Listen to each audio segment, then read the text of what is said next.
Hi friends, welcome back to our channel. ఎలా ఉన్నారు మీరందరూ? నేనైతే చాలా బాగున్నాను. ఇవాళ కూడా చాలా ఈజీ స్వీట్ రెసిపీ అయితే తీసుకొని వచ్చానండి మీకోసం. చాలా బాగుంటుంది. పిల్లలు ఎప్పుడైనా స్వీట్ తినాలనిపించింది అనుకోండి, చక్కగా ఇలా ఇంట్లో చేసి ఇచ్చేస్తారంటే చాలా ఎంజాయ్ చేస్తారు పిల్లలు కానీ పెద్దలు కానీ. చాలా రుచి కూడా చాలా బాగుంటుంది. టేస్ట్ అయితే సూపర్గా ఉంటుంది. అది ఆ రెసిపీ ఎలాగో ముందు వీడియోలోకి అయితే వెళ్ళిపోదాం. వీడియోలోకి వెళ్ళే ముందు నా ఛానల్ ఇంకా ఫస్ట్ టైం చూస్తున్నట్టయితే లైక్, షేర్ అండ్ సబ్స్క్రైబ్. ముందుగా ఒక కడాయి పట్టుకొని 2 కప్పుల వాటర్ అయితే యాడ్ చేసుకోవాలి. 2 కప్పుల వాటర్ యాడ్ చేసుకున్న తర్వాత కొద్దిగా సాల్ట్, మనం ఏ కప్పుతో అయితే వాటర్ తీసుకున్నామో అదే కప్పుతోని బెల్లం 1 కప్పు. ఇప్పుడు చక్కగా మరిగించుకుంటూ బెల్లం అయితే కరిగేంత వరకు అట్లా కలుపుతూ ఉండాలి, ఒక బాయిల్ వచ్చేంత వరకు. ఇప్పుడు దాంట్లోనే కొద్దిగా ఇలాచీ పౌడర్ యాడ్ చేసుకొని చక్కగా మరగనివ్వాలి. ఈ విధంగా బెల్లం అనేది కరిగిన తర్వాత దాంట్లోకి 1 టేబుల్ స్పూన్ నెయ్యి వేసుకొని చక్కగా కలిపేసుకోవాలి.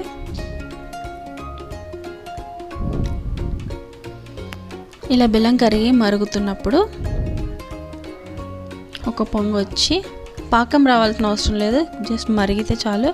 ఒక 5 మినిట్స్ మసల పెడితే సరిపోతుంది. ఇప్పుడు నేను వేయించి పెట్టుకున్న బొంబాయి రవ్వ 1 కప్పు యాడ్ చేస్తున్నానండి. మనం ఏ కప్పుతో అయితే వాటర్ తీసుకున్నామో అదే కప్పుతోని బొంబాయి రవ్వ కూడా, అదే ఉప్మా రవ్వ అంటారు కదా, సూజీ, దాన్ని యాడ్ చేసుకోవాలి. ఇది ఆల్రెడీ నేను వేయించి పెట్టుకున్నాను, సో మీరు కూడా వేయించుకుంటే టేస్ట్ బాగుంటుంది. చక్కగా దీంట్లోకి సేమ్ ఉప్మా ప్రాసెసింగ్ ఉంటుంది.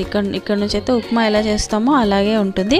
కాకపోతే ఉప్మాకి మనం తాలింపు పెడతాం, దీన్ని మనం బెల్లం వాటర్లో ఈ ఉప్మా రవ్వ అనేది యాడ్ చేస్తున్నాము. చక్కగా మనం హల్వా ఎలా చేస్తామో అలాగే ఉడికించుకోవాలి.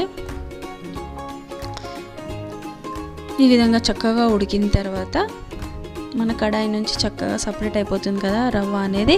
అంతవరకు చక్కగా దగ్గరే ఉండి కలుపుకొని ఒక 5 మినిట్స్ మూత పెట్టేస్తే ఆ వేడికి మన ఉప్మా రవ్వ అనేది ఇంకా చాలా సాఫ్ట్గా మగ్గిపోతుందండి. సో ఇప్పుడు ఒక 5 మినిట్స్ అయితే మూత పెట్టేస్తాము.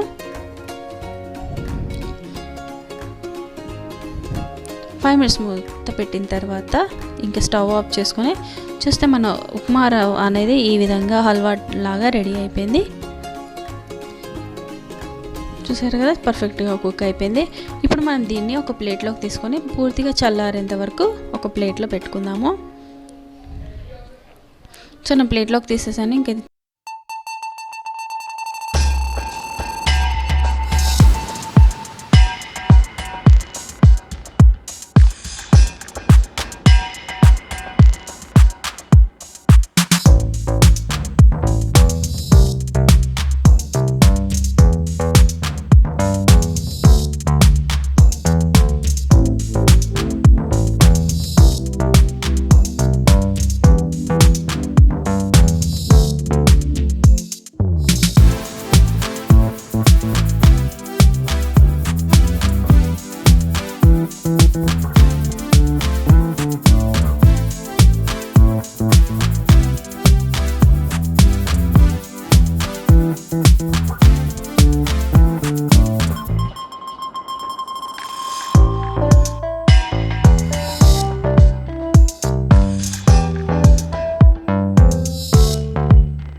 మీకు నోటిఫికేషన్ అనేది వచ్చేస్తుంది.